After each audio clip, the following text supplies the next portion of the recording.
In this video, we will learn how to use Dropwizard configuration. In our example application, we have a resource with a hard-coded greeting "Hello World", which we would like to replace with a value from a configuration file. We add our YAML configuration file to the root folder of our application. We create the file and name it config.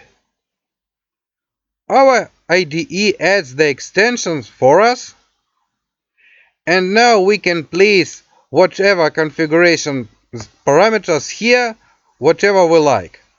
And we'll add the one called message. We follow it by colon and space, and then by the value, which will be hello configuration world.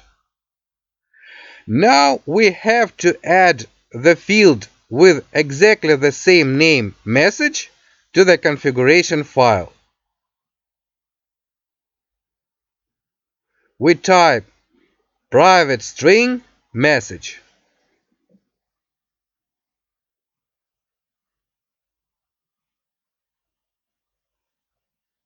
And after that we mark the field with the Hibernate validator annotation not empty, which will prevent our application from starting if there is no message in our configuration file. Also, we need to add a getter for our field, and we mark the getter with JSON property annotation. JSON is used to deserialize our parameters from configuration files to our classes. Also, it's used to work with JSON. Now we have to change our resource, and we add the message field here, private string message.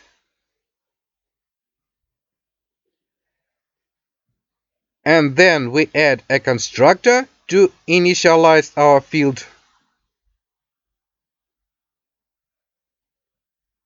And finally, we replace the hard-coded value with the one which we'll obtain from the configuration. Now we go to the application class where we registered our resource, and we go to the run method, which has configuration as a parameter, and we can extract our message here. We add an argument to our constructor, configuration.getMessage.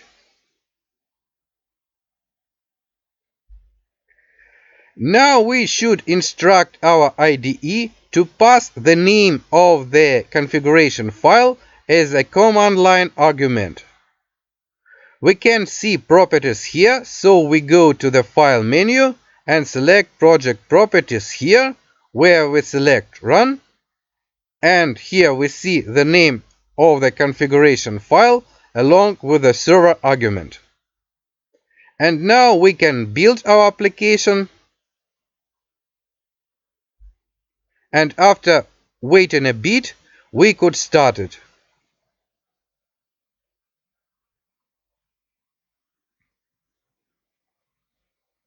And now we'll switch to the terminal to try to access our application. We use curl to access it.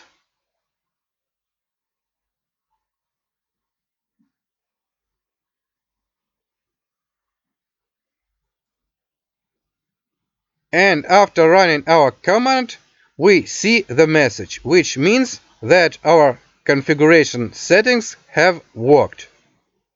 In addition to adding your own configuration parameters, you can also change the default settings of Dropwizard, such as the default HTTP port. To change the port, we need to type here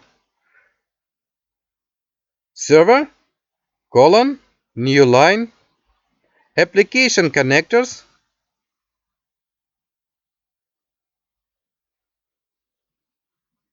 colon new line, dash space type, colon space HTTP, new line double space port, colon space, and here we replace 8080 with 8085. Now we can rerun our application,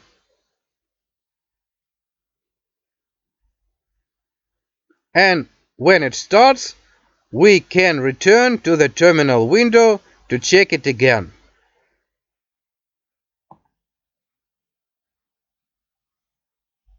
Here we repeat our command and see that we cannot access our application on port 8080. So we'll try again, but change the port number.